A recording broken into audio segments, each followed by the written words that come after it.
Hello friends, आज हम सीखेंगे एक्सेल में सब टोटल फार्मूला कैसे यूज़ किया जाता है और उसके क्या फ़ायदे होते हैं। तो चलिए दोस्तों, टाइम वेस्ट किए बिना हम चलते हैं क्या सीखने कैसे सब टोटल का यूज़ किया जाता है। देखिए, मेरे पास पहले से एक्सेल में एक डाटा है जिसमें कुछ प्रोडक्ट्स हैं, उसका सेल का मंथ है और उसकी अमाउंट है।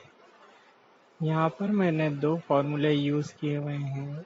एक है सम का जिसमें टोटल शो हो रहा है और एक है सब टोटल का जिसमें भी उसका अमाउंट शो हो रहा है।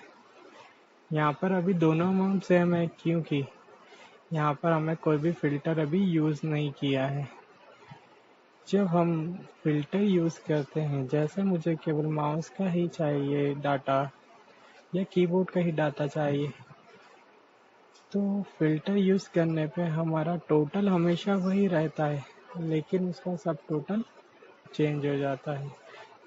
सब टोटल फार्मूले का सबसे ज़्यादा यूज़ इसीलिए किया जाता है कि जब फिल्टर यूज़ कर लिया जाए तो हम सब टोटल में अमाउंट को देख पाएँ। तो देखिए फ्रेंड्स, सब टोटल का फार्मूला बहुत ही इजी है। सबसे पहले हमें इक्वल लगाकर सब टोटल का यूज़ करना रहता है। यहाँ पर इसे सिलेक्ट करने के बाद टैब दबाएंगे, फिर हमें एक विंडो खुलेगा जिसमें से हमें जिस टाइप का ऑपरेशन करना है वो सिलेक्ट करना रहेगा। यहाँ पर जैसे मुझे सम करना है तो 9 नंबर पे ये सम शो हो रहा है।